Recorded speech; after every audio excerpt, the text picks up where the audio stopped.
Recording in progress. Good afternoon, everyone. Thank you for joining us and welcome to our weekly media briefing and public health update with Montgomery County Executive Mark Elrich. I'm Lorna Virgili, Hispanic Public Information Officer, and joining us today is Dr. Keisha Davis, who is the county's health officer, Dr. James Bridgers, Director, Department of Health and Human Services, Dr. Earl Stoddard, Assistant Chief Administrative Officer, and our special guest this afternoon is Council Vice President, Mr. Will Jawando, who is also the chair of the Education and Culture Committee in Montgomery County Council. Thank you, everybody, for joining us. The council member has a hard stop at 1:15, and the county executive has a hard stop at 1:30. So let's get rolling, Mr. County Executive. I think we can handle this. And thanks, everybody, for joining us again this week. This morning, I joined Montgomery County Police Chief Mark Yamada at the memorial service for our fallen heroes. This ceremony honors the 21 MCPD officers and one K-9 officer that were killed in the line of duty over the last century. From Patrolman Joseph Asbury Case, who fell in 1928, to Officer Kyle David Hollinger, who passed in 2019. Every one of these individuals represents a life committed to the safety and well-being of our residents who had to make the ultimate sacrifice. In Montgomery County, we've worked hard to make policing safer for officers and for the public. We ask our officers to be compassionate, to listen, and to diffuse situations rather than escalate tensions. Still, it's a dangerous job. Next week is National Police Week, and I want to thank everyone who works in public safety and their families for bearing such a unique burden. We rely on them to help our community and when they're needed most. I encourage residents and businesses to please show their thanks and appreciation to all of our county's law enforcement professionals. During COVID, these are the people among some of our other critical workers in the county who went out every day and did their jobs, even before we had masks and even before we had good masks. And they didn't have the luxury of doing Zoom meetings and staying at home. They went out and did the jobs they had to do. And that says a lot about the dedication that they bring to their work.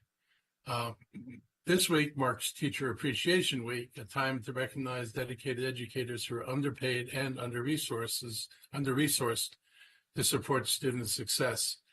I taught for 17 years in a high-needs elementary school, and I know the challenges firsthand.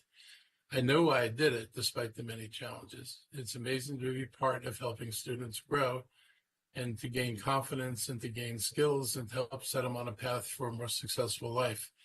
And I'm a huge believer that when we invest in our schools, then we're investing in our students.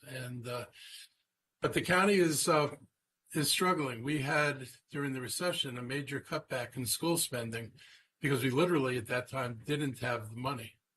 And because of that, our per pupil spending between 2010 and the present has actually dropped in terms of real dollars. In 2010, adjusted for inflation, we were spending $16,800 per student. Today, we're spending $14,874 per student. And that's with the increase. You can see the period in the blue under my administration where you see the large increases in school funding again. But that has still not gotten us to the point of closing this gap. The gap is meaningful. Over time, the school system has added both special education populations and high poverty numbers. Many of our children are immigrants, don't enter school speaking English, and don't have the background knowledge that many of the kids who've been acculturated here in the United States have when they're taking classes. And all those things make teaching harder. So you can't just say that school results are different now and it must be something wrong with the schools or something wrong with the teachers. It has a lot to do with the preparation that students have before they enter school, the kind of support they had educationally as they were growing up. And those are the things that require us to put more money into this. And I would say also, obviously, in the special needs population, there is a growing number of students with special needs, and they require, usually very small classes and lots of attention. All of that drives up the cost of teaching kids. And so it's just not realistic to think that you can get the same results with less money, but that has been our approach for a while. My recommended tax increase, we proposed increasing the income tax from 3.2% to 3.3%. And for adjusted incomes of $100,000, I'll give you an example. If you make $100,000, that's your adjusted income after you take all the tax credits, the individual deduction or the family deduction, and the deduction for your property taxes and everything else. If you have $100,000 left that's taxable, the impact of this tax on you would be $100 or $2 a week. If you make $200,000, the impact would be $200 a year, $4 a week. That's the impact of this tax. If the council had left my proposal to give an income tax, ITOC tax credit, which is an income tax offset credit on your property tax bill, $100 would have been $40 and the $200 would have been $140. So this affects about 82% of county residents. This is not the kind of increase that people should be worried about or will actually feel much impact in their pockets. It is, though, critical to the proper functioning of this county. This increase allowed us to fully fund the MCPS request.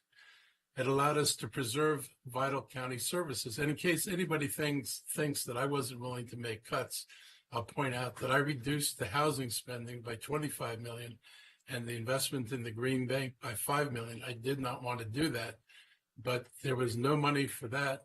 If I had put the money in there for that, I would have cut major social services in the county, and I had to make a hard choice. And I understand that service delivery to people is the most immediate need, and so we had to work with that. This budget also leaves us with 11% reserves. Our target has been 10%. Under my administrations, we've exceeded that target almost every year, except the first year that I was county executive. And we exceed that target again, but we put more money back in as we were putting the budget together at the end, because we know we're in very uncertain times. So we wanted to have more money available to spend above the 10% reserve level, so we don't trigger the going below the 10% reserves. We've done a good job of managing it so far. We wanted to give ourselves cushion. The increase for MCPS goes to 160 additional special education teachers and 500 full-time special education paraeducators and 52 new security staff for elementary schools, middle schools, and high schools. This is an investment in the health of our county. The council is debating whether they believe the school system can hire the teachers. The school system has told them plainly that they can. They only need 160 new special education teachers. Most of the paraeducators are being converted from part-time to full-time. So I am loath to take a position that we should second-guess the school system's confidence in hiring, knowing that if we don't hire them deliberately, there are going to be children who aren't placed in the right classroom and are not going to get a proper education. I would rather have them fail to be able to hire than to deliberately make it impossible for them to hire. So I hope that people will think about the school budget and think about this increase. Also, you know, I get opposing the 1% increase. Nobody wants to increase taxes, but it was only a week ago they voted for a massive developer giveaway. Letting a person convert an office building to a residential building and giving them a 20-year tax abatement, no taxes for 20 years, at a time when you're thinking about the limitations on the county's resources and what are we going to do with more limited resources, doing this adds nothing to the county's economy. Housing is generated by demand. We have plenty of supply. We have plenty of planned development in Montgomery County that can go forward when there's demand for it, and it does go forward as demand appears. This doesn't provide any units that otherwise wouldn't be provided. It just provides them in a different place. That means it doesn't provide any additional income. It doesn't matter whether that income comes from these conversions or comes from a regular apartment built via the master plan. There's no increase in incomes, is a total loss of property taxes, not just the taxes that they're not paying, but you are likely to have a building or two not built every year for every building that's built with this tax credit. And so we're not going to see the income tax or the property taxes coming from that.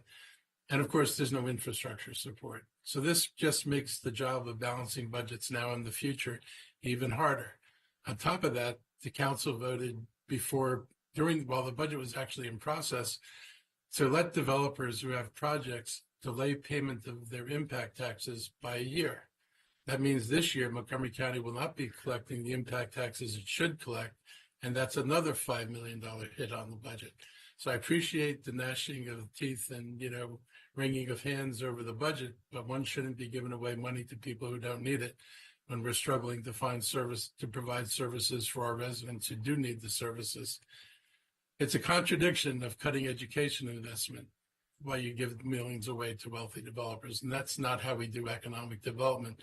Virginia won the Amazon bid because of education and workforce training. Maryland missed the mark. Amazon was looking for that. If this had been about money, Maryland would have won the bid for Amazon because we bid more money than Virginia did. But Virginia understood they were looking for talent and not just money. We make strategic investments, and I'm going to talk a little later about AstraZeneca, but we put a lot of money into a deal along with the state to get this $300 million investment in the county in life sciences research. This is the way you're supposed to do economic incentives. You just don't put money out there for someone to grab. You usually negotiate with people and find out what do they need to make a deal work. You actually get to talk about what it needs to make a deal work, and then you decide whether the investment is worth doing. My administration has put a lot of money into incubators and to small companies. We've just have a fund now with there are at least 50 companies that are going to receive between $100,000 and $200,000 as startups. We're trying to grow the economy. We understand that is job number one here that we've got to get done. But we can't grow the economy, and we're not going to grow the economy until we're willing to raise the revenues to invest in the infrastructure it takes to grow. That's what Virginia did. They know exactly what they're doing. And if low taxes were the secret, then the southern states in this country would have emerged as the centers of economic growth rather than the areas with the lowest education levels and poverty. I'm going to thank Will Juando, Council Vice President, for standing up for our students and our educators. And I'm going to turn it over to Will to comment on, what he thinks is going to happen with schools and, what are the issues as he sees them. So, Will, it's yours. Thank you. Thank you, Mark. Thank you, County Executive Elrich. Appreciate the opportunity to join today. We're in the middle of our budget sessions right now. And as both the Vice President, but also the Chair of the Education and Culture Committee, I was very pleased that last week the committee recommended full funding for MCPS, including the County Executive's budget amendment to use the modest increase in income taxes to fully fund the school's budget. We supported that level, which would fund the Board of Education request and would also account for a nearly $20 million pension shift that the state put onto us. We have to pay our educators when they retire, and it's a promise we make. And the state is going to make us pay $20 million more than we've ever had to pay because of the shift. So we need to account for that. That also happened with Montgomery College. There was $1 million shift. This is ultimately about equipping our public schools to meet the steepest rise in student need in a generation. Not to mention what we're dealing with coming out of COVID.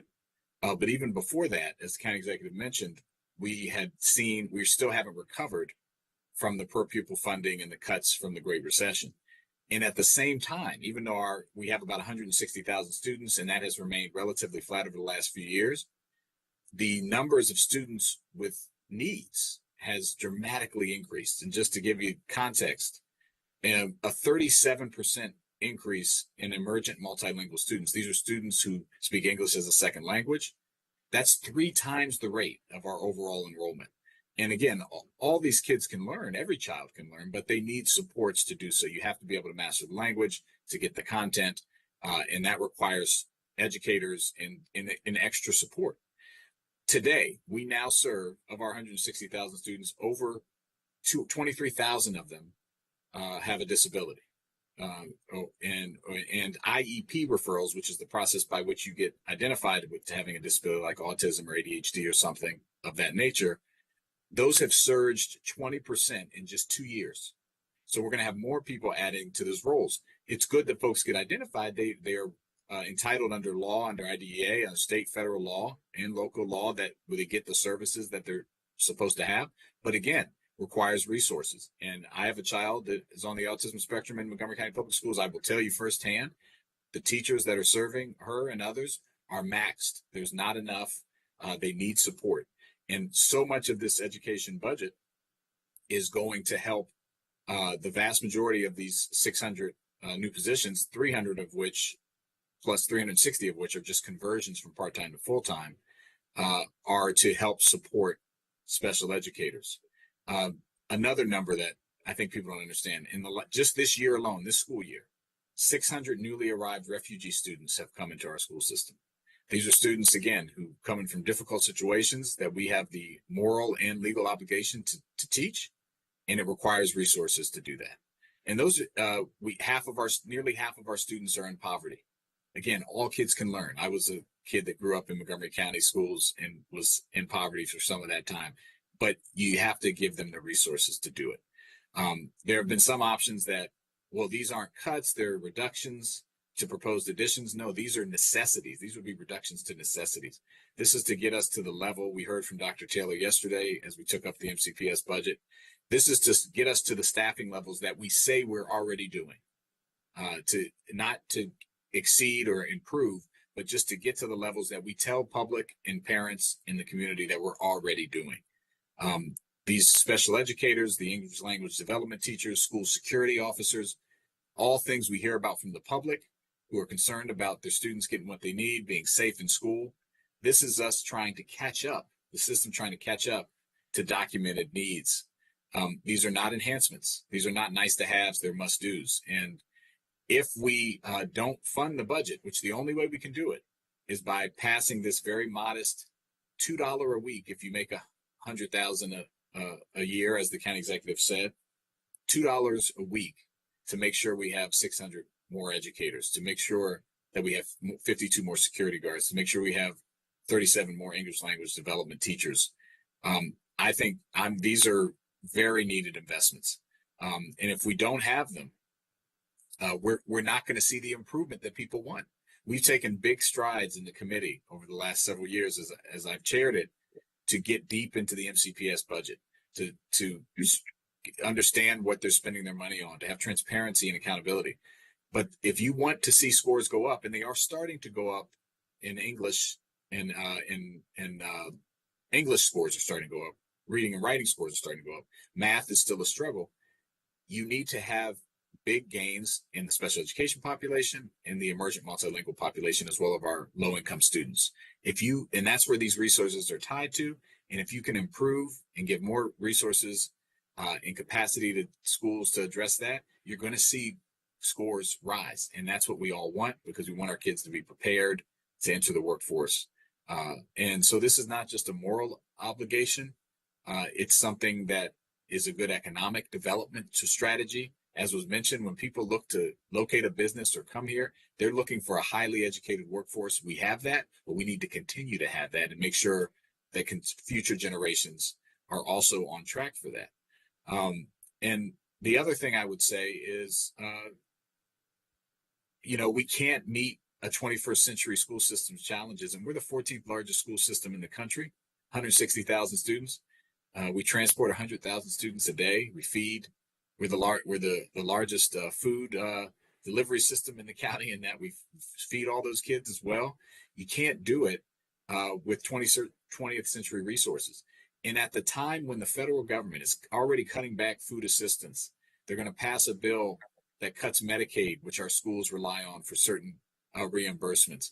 All the things that are being discussed in this horrible reconciliation bill to give tax cuts to the wealthiest Americans.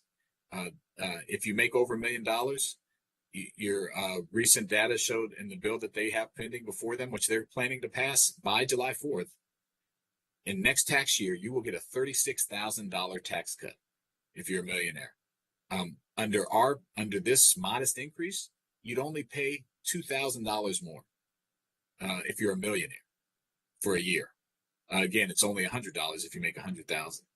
And the idea that we would not step up when the federal government is stepping back, I think is something that's also really important context that we really haven't had to deal with before. We're in a historic moment where we are going to have a retrenchment in Head Start, in food, in Medicaid. And at that moment in history, we have to step up. We should do it anyway, but especially now. And as the county executive mentioned, make sure we have a healthy reserve going into what's going to be a difficult time for our county. So I've been speaking to residents. I was at the roll and bike to school today at Forest Knolls with a whole bunch of kids and with our Department of Transportation and our police and fire. And parents were literally coming up to me and teachers saying, please, we need the resources. We have a great school, but we're stretched to the max. And if we don't make these investments, we're going to see continued teacher burnout and worse retention. You're going to see lawsuits because we literally aren't going to be meeting the needs that were legally required under special education laws. And you're going to see student achievement not going the way we want. You cannot do more with less. You have to do more with more. And this is a very modest proposal that will get us on the path to continued growth and achievement and opportunity for our residents. And, you know, we always are compared to our folks in the region. County executive mentioned Northern Virginia. Fairfax County, which is a similar size, and is also dealing with their budget deficit and trying to fund their schools. They have two taxes that they're proposing, a meals tax and a property tax. And we'll see how that lands. But we're just talking about a very, very modest income tax that if we go forward with the increase in the earned income tax credit that the county executive has proposed, will not hit our lowest earners and will be $2 a day for someone who makes $100,000 adjusted income. As I spoke to someone this morning, they said, I'm willing to do that to make sure that our schools have what they need. And I'm hoping my colleagues will go along with that. So I'll turn it back to you, County Executive. I've had the same reaction when people say, I don't want any more taxes. I say, look, this is all it is. And they're like shocked because this hype about this is as if we're about to destroy the universe and have massive new taxes. $100, over a year, $2 a week or $4 a week if you're in 200,000 isn't breaking anybody's bank. You already paid your mortgage and everything else, and this is you're only being taxed on what's taxable after that. It's just hard to address the future. And your point about what's coming to us from the feds, it's Head Start. It'll be anything for the environment. If he dries up all the grants, I mean, today's excellent news from him was getting rid of the Energy Star program, which gave tax credits to people to help them buy more energy efficient appliances. This load is going to be shifted either to us or to nobody. And we've got to ask ourselves, what would it be like to live in a place without Head Start, without taking action to improve the environment?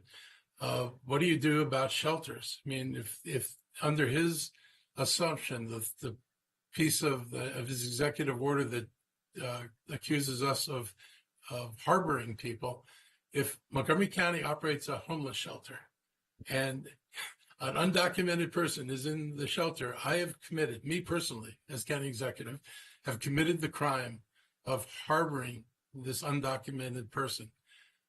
I've said this before. These guys are wrapping themselves in Christianity, and this is I don't know what he thinks he is, perhaps the Pope, but talking about this new Christian nation, and I'm trying to figure out, where does not feeding the hungry, not healing the sick, and not housing the homeless fit into Christianity? It's not a Christianity I recognize. It's probably not a Christianity that almost anybody recognizes. We have never been like that before. Yeah. So having this stuff dumped on us is going to be a challenge. Agreed. Well, thank you, gentlemen. Members of the media, we'll take some questions now regarding education before Oh, there's Jeannie Bixby with us today. Thank you, Jeannie, for being the first one, reminding everyone that the Council Vice President has the 115 hard stop. Jeannie.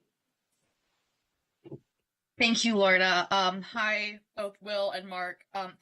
You've either of you or both of you can answer this, but you both talked a lot today about this not necessarily being a huge lift for residents, but something that hasn't been talked about today is that I've been in a lot of these meetings where these county budget analysts are coming in to talk to the council, and they're saying that this is a very volatile type of tax, and that the predictions and estimations of revenue may really fluctuate. And I guess, could you talk about why you're so sure that this would work, and when there's that concern about the volatility? And also, there's this 75 million number that gets passed around a lot. Like, where are you getting that? Like, is that based on previous year? Like, where are you getting that projection from? County Executive, you want to start with that, Mark? Yeah, I mean, it starts with what we assumed incomes are going to be, and we'd already kind of baked in some reductions. So we felt relatively safe with that, but that's also why we increased the reserves. So we could, if we fall short in revenues or if expenses get driven up, we have the ability to buffer that. All setting a lower number would mean guarantee that you have to make the cuts. And one thing we've been trying to avoid is making cuts and then discovering we didn't need to. I'll point out that the last few years, the council left food programs unfunded for half the year, housing programs unfunded for half the year, didn't believe it was going to be needed. And we had to come back mid-year and ask the council for increases. If that budget hadn't had the reserves we put into it, we wouldn't have been able to add that money back in, and people would have been without food and without housing for half a year. So it's no more volatile than anything else. Property taxes are volatile. Trust me, if there are a bunch of single family homes go on the market because people lost their jobs and are leaving, it will lower the value of a single family home when there's more new housing on the market than there is demand. There is no magic way of guaranteeing that the numbers are going to be exactly what you want them to be or what you think they're going to be. But the only thing worse than that is just deciding you're not going to raise the money, period. And our number could be, if you don't do the tax increase, what makes 3.2%? That you're guaranteed you're going to get that much money, but you're not going to get that much money if you do 3.3%. That's just nonsense. Yeah, I think I would just add to that last point. Again, the income tax is always volatile because it depends on mostly our highest earners who again would be the ones who pay most of this tax. The folks who are most able to bear it are the ones that would pay most of it, and it's not as that relatively to your income, not that much. But the income tax is always volatile. It goes up and down based on capital gains and a whole bunch of other things. And the finance department has done a good job over the last 5 to 7 years of underestimating what income tax would be. And we've actually gotten more than we thought we would have. Obviously, we're in a different context now. These illegal firings are happening. There certainly will be an impact of that. But a lot of that's going to hit next tax year as well. And so I think, again, you have to make an assumption, but that's why having healthy reserves, if we do have to fill in a hole, we can. Just like any budget, if things happen in the economy and we need to come back and do a savings plan and to reduce, you do that. But you don't start with a cut at the beginning. You meet the needs right now because you're seeing a retrenchment from the federal government. So I think to say that, oh, well, we're not sure on the number, these are always best estimates based on the environment and are updated throughout the year. And that's why you have a healthy reserve. And that's why you have the option of coming back and revisiting the budget like the state legislature might have to do, and that we're here all year long and we might have to do. But I think you want to make sure you make these investments, particularly at a time when you're going to see high need in the community. And remember, these are investments to invest in our community. This is to fund schools, to fund the primary care coalition and health insurance for the uninsured, and food for folks who need it. That's what this money's going to. Yeah. I'd also add, first of all, if you're so uncertain about revenues, why give away more money to developers when you've got people whose needs are going to be cut? I don't understand the prioritization. I'll also point out, when we did our COVID budget, that was a lot of fun. The council staff came in and said we were going to dig a $500 million hole, and there were going to be layoffs and, all kinds of terrible things were going to happen. No such thing happened. They've been overly and consistently overly conservative about things. And frankly, it's a strategy to say you're not going to have money, which keeps you from being able to do things you need to do, like not funding a full year of food, knowing that you're going to need a full year of food, and then having to go back into reserves and pull it out when you finally need it. It's like, I think, Will, you said it really well. If I have to do horrible things like shed jobs, we're going to do it. We don't have a choice. But in this moment, we have a choice. And if we keep the reserves higher, there's less likelihood we're going to have to go deeper into our reserves. And we think we can do it. We actually built reserves during COVID rather than bled reserves. So I'm not happy about what's facing us, but I think we can manage it, and we'll make the tough decisions. I'm not going to pretend that I can't manage something if I don't have the money to manage it, and some things will have to change. But Yeah, I'll do it on an as-needed basis.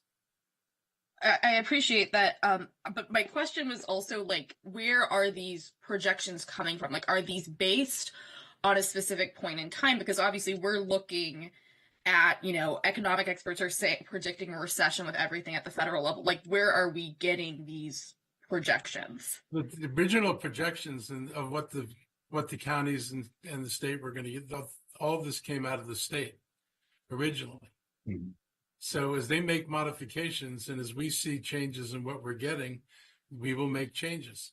But nobody knows what that number is going to be. So you shoot in the dark and you cut stuff, and then you wind up cutting stuff you didn't need to cut. That would be worse than cutting it when you need to cut it. Right. And Jenny, I know you were there for part of the session the other day when finance said, we have the income taxes distributed by the state, at different intervals. The next big one is at the end of May.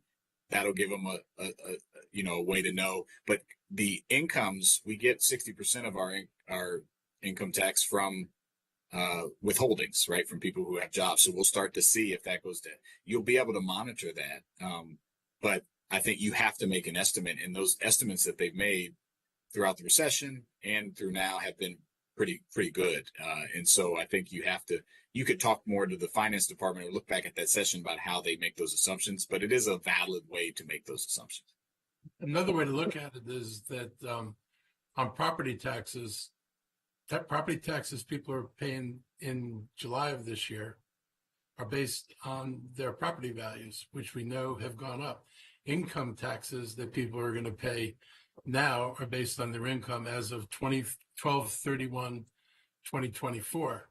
So what's baked into this year are probably pretty good income tax numbers and property tax numbers. The question is going to be when you get to the 12/31/25 filing, the end of this fiscal year, you will see a decline in incomes, and you're going to have to make adjustments for whatever property taxes those incomes throw off. So, we realize it's less of a threat because so much of this is based on taxes that people are already getting bills for, like the property tax and the income tax, which is based on last year's income. So next year will be more volatile. That I expect. I know Suzanne's in the queue, so you both mentioned COVID a lot, but the COVID landscape I know is very different because you were getting money from the federal government. The federal government is kind of the reason we're in the mess we're in now. So does that at all change your planning, knowing that you're not going to have that for reserves? Well, that's why you have to do this small increase to keep the reserves high. I mean, that's what we're talking. That's part of it too. Go ahead, Mark. Yeah, I mean, it was very different with COVID. You started with a good year of tax revenue behind you, walking into what was going to be a lesser year for both private sector and for individuals.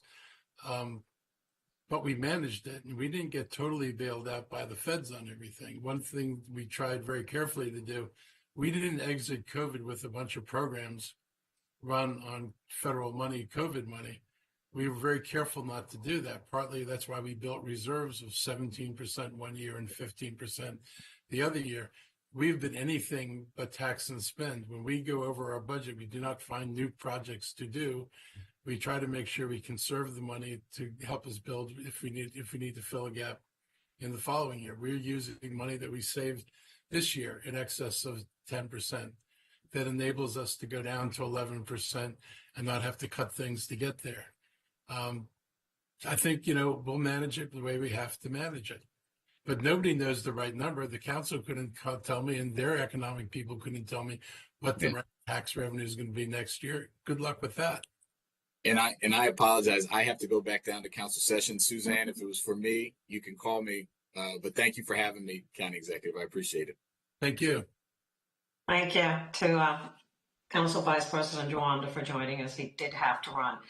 Suzanne, do you have a question for the County Executive regarding this topic? Yes, Okay, go ahead. either one or whoever answered it. I just want to make sure I understand. When you say fully fund the teacher's budget, does that mean every single thing they've asked for? They didn't ask- Every single didn't ask for- department? First place, we can't do department by department appropriations. That is not our ability. We get a school budget and it's for a gross number of dollars and we can't order them. I was on the council when we had this dilemma years ago. The school system gets the money and they pretty much put it where they want to. Occasionally the council can make a decision, but we do not run an education department over here, nor does the council. So the ability of us to examine department budgets or activities within the school system is very different for us.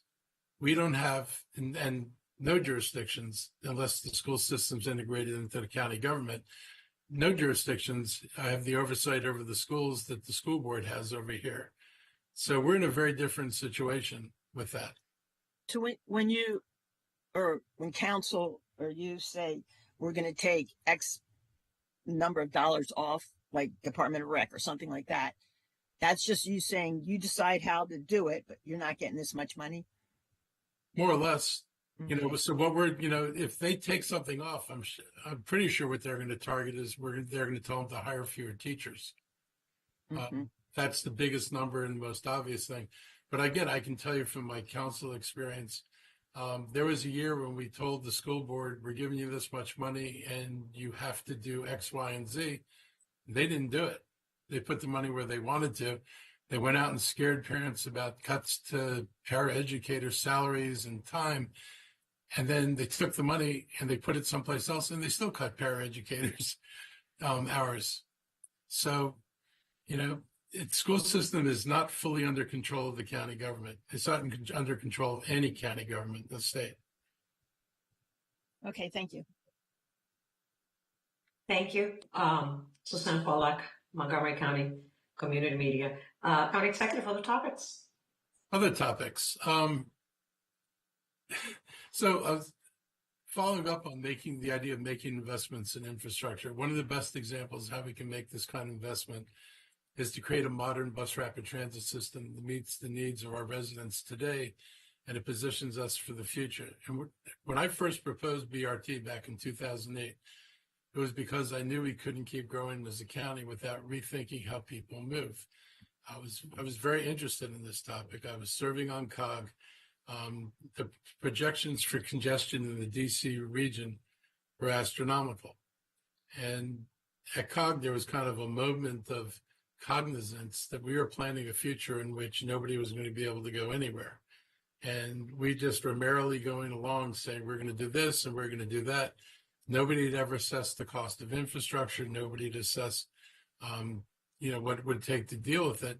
And what they did tell us is that the level of service, the functionality of our roads was going to seriously decline in this period. And so a lot of us on COG started looking for, so how do we rein things in? I was in a meeting and I was looking at the climate data that they had, and somebody said, they told us that most of the greenhouse gases were behaving themselves, sort of, but CO2 was going to go through the ceiling. And we started talking about transit, and one of former Montgomery County council members said, everybody's not going to ride transit. And my response was, everybody doesn't have to ride transit. Let's figure out what percentage of people do we need to shift out of vehicles in order to attain climate goals? That's actually a knowable thing. And I assure you, it's not everybody. If we had to get everybody on transit in order to make things work, we would not be doing that because everybody's not going to do it, not going to follow through. But we did know, and people were talking it back then, and they've been talking about it ever since, that transit is the region's number one impediment to economic growth. And the reason that I proposed the BRT system was to get us out of the transit bubble so that the inadequacy of our road system didn't lead to the inability to build. And the BRT system was a way of connecting people from where they lived to where they worked, get enough traffic off the road, or at least accommodate future growth so that we didn't get stymied from being able to grow. And the council eventually passed it, and Clark and Planning adopted the maps. The maps you see are actually maps that were drawn up in my office with Dale Tibbetts when I was on the council, and the system we laid out turned out to be borne out by the other people who did the research on it. So we feel pretty good about that, but we haven't built a single inch of true BRT in this county ever since then, because no councils had the will to raise the money to do it. The state doesn't have the money and never had the money to give us as much money as we needed. And after the ICC and the Purple Line, people were a little bit tired of Montgomery County getting these major capital projects, which don't always appear in other parts of the state. So we weren't getting state support. And so we've struggled to build anything. We have a line on New Hampshire Avenue, the Flash, and it is partly out of the roadway, but for the major part of it runs in the roadway. Our plans are to correct that and get dedicated lanes, but you really need to provide as much dedicated lanes as possible. The county council never wrapped its head around how do we build this, and despite constantly trying to point out to them what Virginia did, how they did it, why they did it, it sounds like everything you would ask in Montgomery County and everything you would try to respond to in Montgomery County, except their response was to raise taxes on commercial property, with commercial property actually agreeing to this. And they were able to go forward and start building transit, and now they're ready to do a big bus rapid transit system on top of the lines they already have. So they set themselves up to create a revenue source that they could grow with. And Montgomery County's strategy was, we'll just lower the taxes on developers. So we have probably more than, I'd say 12 years or longer history of lowering taxes on developers, and at the same time losing to Fairfax for the actual jobs. So are you competing to have the lowest tax rate, or are you competing to have the most jobs? If you're competing to have the most jobs, Fairfax County wins. If you're competing to have a lower fair tax on developers, then Fairfax County, Montgomery County wins. I would take the jobs over winning this race to have the lowest tax rate. And every time they reduce taxes, they say we need doing this to remain competitive. So just in a simple explanation, if you build in Montgomery County, you're paying the county $1 for property tax, whether you're residential and commercial. If you're building in Fairfax and Tyson's Corner, you're paying $1.54 for commercial property. If you're building in DC for commercial property, you're paying between $1.66 and $1.89 on commercial property taxes. Montgomery County is $1.04. So we've definitely won the race to the bottom. And I think it's time we actually try to win the race to the top, and we raise the funds we need. We build the infrastructure we need. It will support business growth, and the beauty of the tax structure we're looking at is every new building lowers somebody else's taxes, because all you're paying for is the bonds that finance a transportation project. It's not like you set this tax rate and the tax rate is a permanent tax rate. Every time a new building gets built and contributes to the tax base, your share of the taxes goes down. So I'm going to continue to harp on Virginia because obviously they're successful. They're not in a foreign territory. They are across the river from us. They're an observable example, and you can see what they're doing, and you can see how they're getting their money. There's no magic to it. You can read their budget book. I read their budget book. No smoke and mirrors. It's like commercial property pays more. It works. commercial property benefits. That's why they're willing to pay more, not rocket science. On the brighter side, last Friday we celebrated the 50th anniversary of the ride-on bus system, and it come a long way from the converted bread trucks that were the original ride-on buses. Today, we're the second largest local transit system in the region. The only one larger than us is WMATA. Almost all the other local bus systems, if you added them all together, would be smaller than Montgomery County. I think only one there's one system that's a little bit larger and would put us smaller than the collection of all the other transit systems in the region, except WMATA. So that's how big we are, pretty substantial, 16 million riders. I'm pleased to highlight another step forward now, the expansion of our ride-on flash bus on 29 into Howard County. So we've signed a new agreement to extend flash service from Silver Spring to downtown Columbia.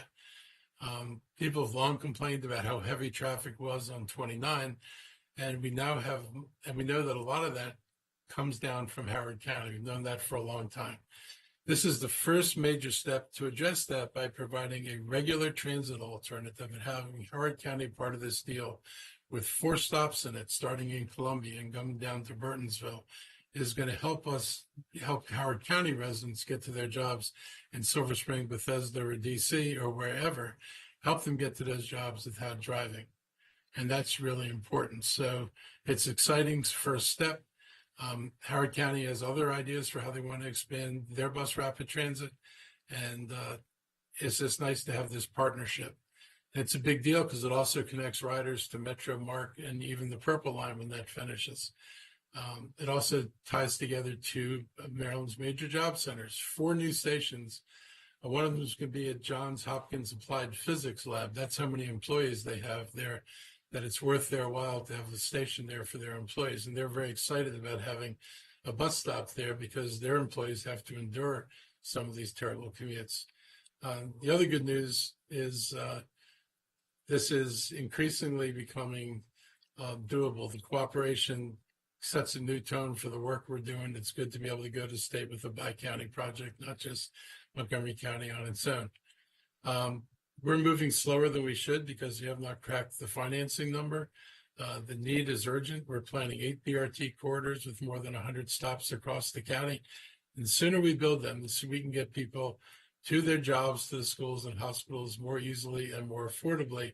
We create capacity to allow us to have more development rather than for people to see us as a place where it's impossible to drive in.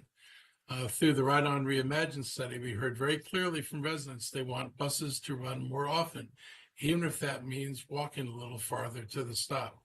And flash service and BRT service lets you do that. Our riders and our workers make this system what it is. Ride On grew faster than almost any other transit system in the country last year, and that's a credit to the people behind the wheel, every one of whom is a union worker committed to public service. Their work is changing lives. Transit is not a luxury. It's the foundation of a more equitable and sustainable future. If we're serious about economic development, we have to be more sustainable and we have to reduce carbon emissions and we have to be serious about our transit infrastructure. One of the really cool things, we're moving toward battery buses, but we're also moving toward hydrogen buses.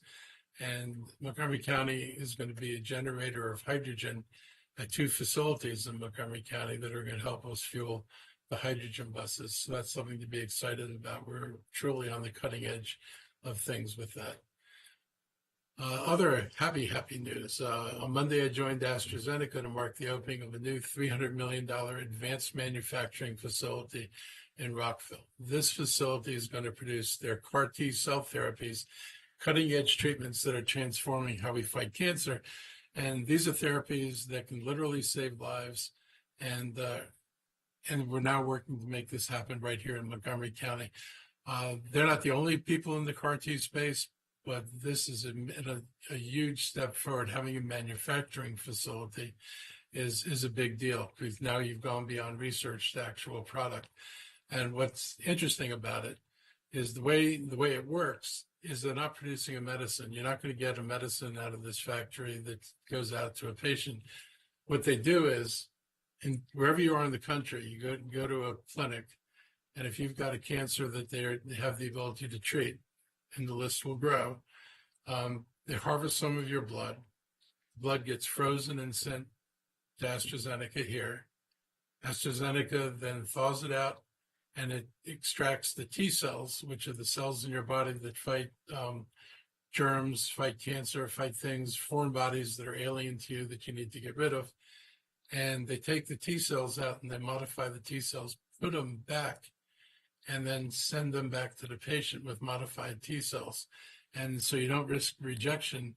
But the big thing you get out of this is you get tailored antibodies for the person who provided the samples, and which is exciting. We're moving into an era of personal medicine, and this is how personal it's going to be. Your bag of blood converted to a cancer-fighting drug and put back in your body. And the cancer-fighting agent is a cell that your body normally produces. Very cool.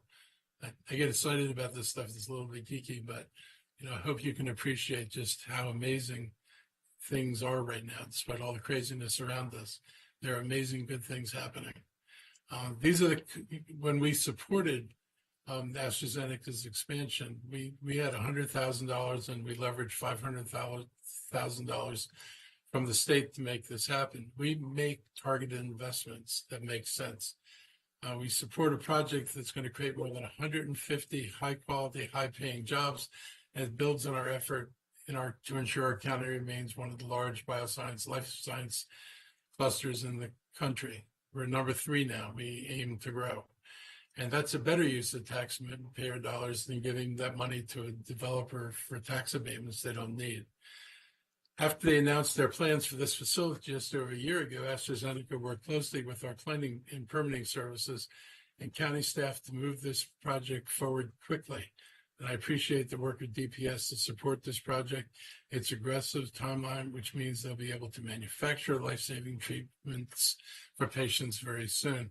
And that speaks to the changes we've made in the Department of Permitting Services. They are much more agile, much more of a partner with the developer than an antagonist to a developer. And they are able to make progress. And when we prioritize this project, because of the urgency of it, they did a great job getting it done. This is good news. It's just one part of a larger story. We've seen significant expansions recently from United Therapeutics in Silver Spring, Millipore Sigma in Rockville, and the new University of Maryland Health Computing Institute for Health Computing in North Bethesda. And they've already got a link with AstraZeneca, and they're applying AI to one of AstraZeneca's research areas. So that partnership is already beginning to pay off. Montgomery County is a global leader in life sciences because we've worked to attract and retain the right partners. We're going to keep doing that, whether it's large corporations or entrepreneurs.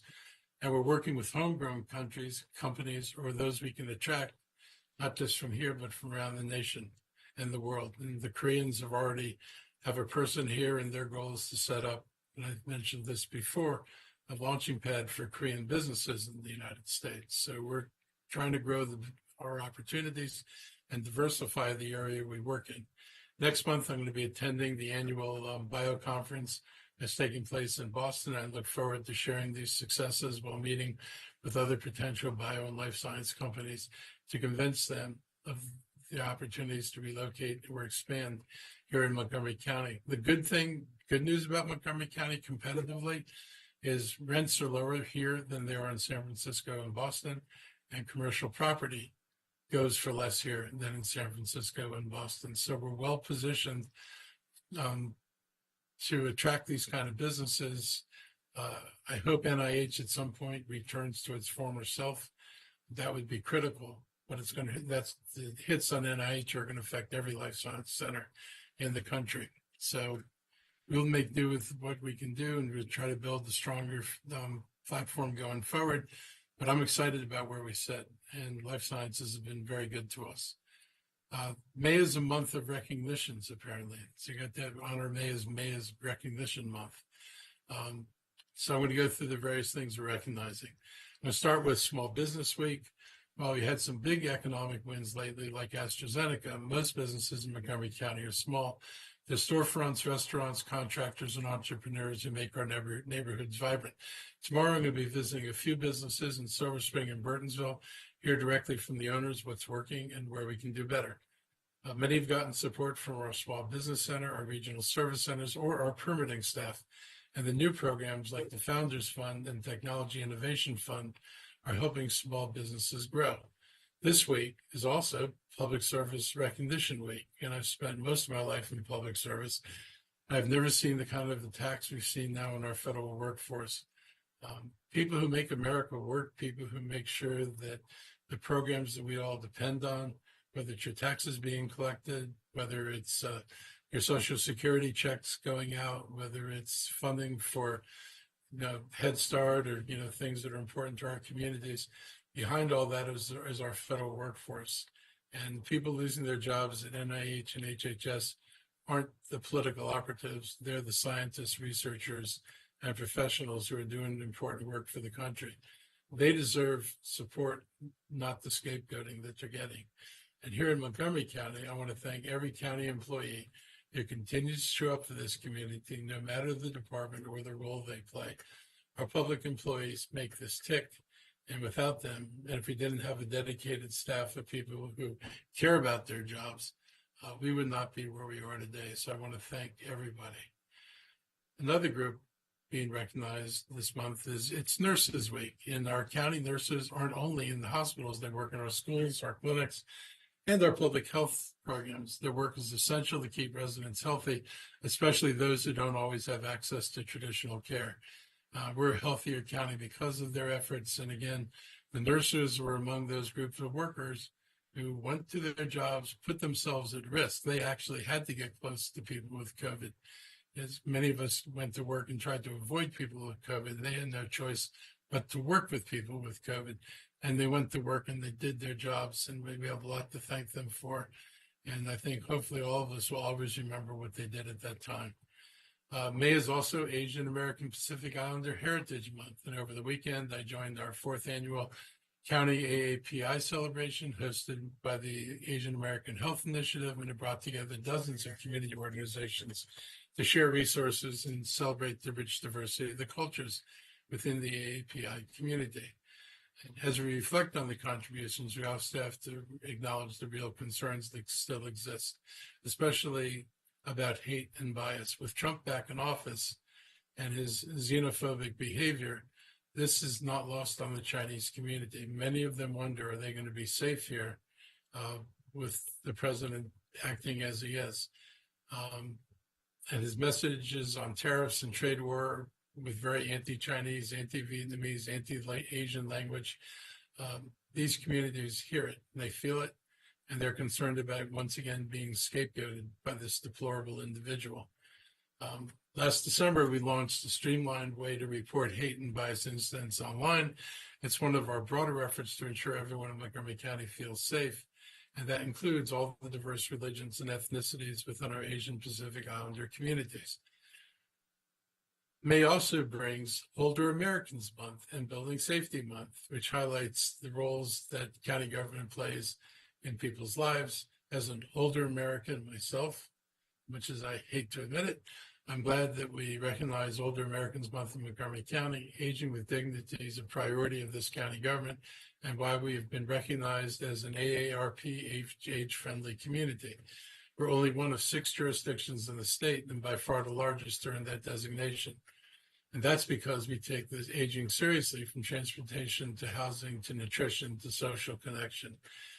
And finally, it's also Building Safety Month, and it's time to recognize the important work of our Department of Permitting Services and the work they do every day. They are offering free deck inspections and sharing tips that help homeowners avoid hazards and prepare for emergencies. Safety isn't just about emergency response, it's about prevention. Whether it's our small business owners, our AAPI communities, our public servants, our nurses, our older adults, or the people keeping buildings safe, May gives us a chance to thank all of you. So I'm going to stop now and turn it over to my health team. Good afternoon. Thank you, Mr. County Executive. I think you covered all of the health updates, so I don't have anything additional to add. I do want to just highlight and give additional kudos to our nurses. This is Nurse Appreciation Month. Monday is Nurse Appreciation Day, and there is so much that nurses do, from school health to community health nursing to tuberculosis to wound care, you name it. We are just so appreciative of the work that our nurses are doing, and also recognition of Mental Health Awareness Month. And any time is a good time to remove that stigma and barriers that are related to mental health. So nothing additional for me. I will turn it over to Dr. Bridgers. Nothing additional from me, Dr. Davis. You've covered it all on the Health and Human Services side, so thank you. Dr. Stoddard.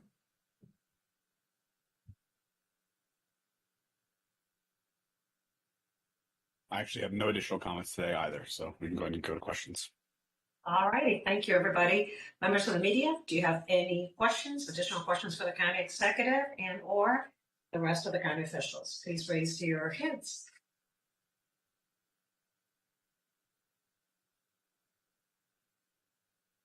No additional questions? Going once? Twice? All right, I guess we're done for today. Thank you, everyone, for joining us. Stay safe. Have a great afternoon, and we'll see you next time. Bye-bye. Bye.